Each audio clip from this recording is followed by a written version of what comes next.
Hey everyone, it's your coach Geraldine Christie, and in this video I want to share with you the flip side of the food guidelines that I shared with you in the recent video. The other video we talked about foods I recommend you avoid, and in this video we're going to talk about foods that I would recommend to replace the ones that I've asked you to stay away from.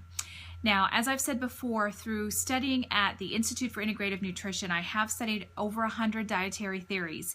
And I will tell you that not every way of eating, not every single way of eating works for everyone. Some people do really well, say, eating the macrobiotic diet, which tends to be high in whole grains. Some people do really well eating the bulletproof diet, which is high in healthy fats, like coconut oil. You have other ways of eating like veganism or vegetarianism, which is obviously high in fruits, vegetables, non-animal protein type things. And there's just many ways to eat. Paleo is another really popular way of eating, sort of the hunter-gatherer type diet. So my point is, I can give guidelines for any of those ways of eating and they would contradict one another. So what I'm trying to recommend here is sort of a general across the board.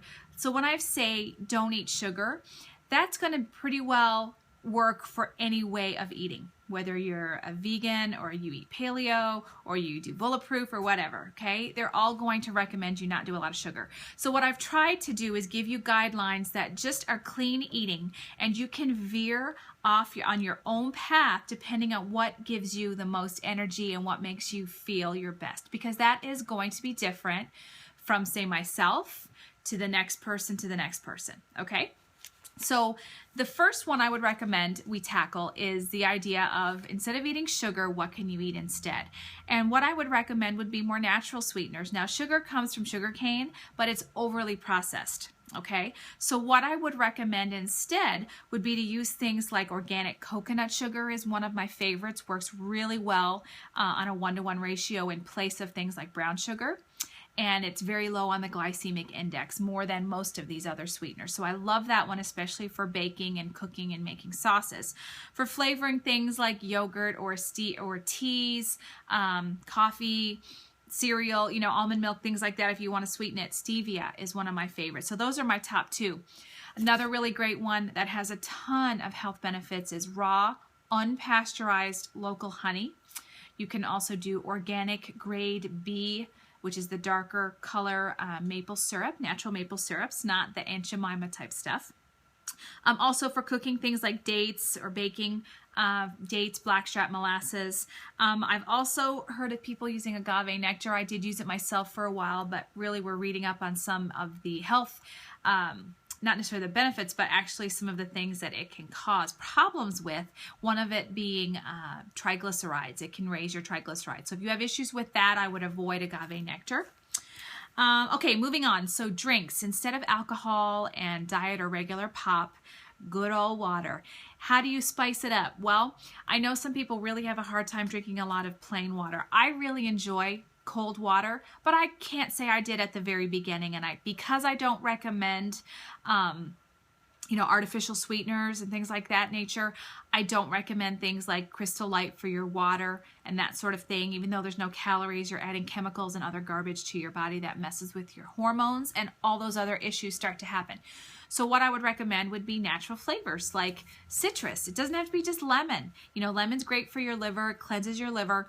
And liver helps metabolize fat. So citrus is wonderful for that, lemon specifically, but limes, oranges, grapefruits, awesome. Pineapple, you can throw pineapple in your water. You can throw any kind of melon, even cucumber and mint I've had before at a hotel actually, and it was really lovely.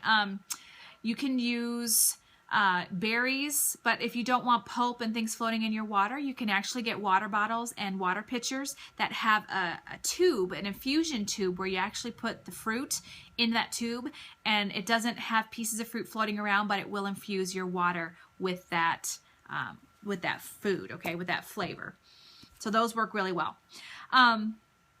Again, sticking to whole foods versus packaged or processed foods. We often have a saying, cook once, eat twice or 3 times. Make enough that you can actually make your own prepackaged dinners, but it's actually whole food.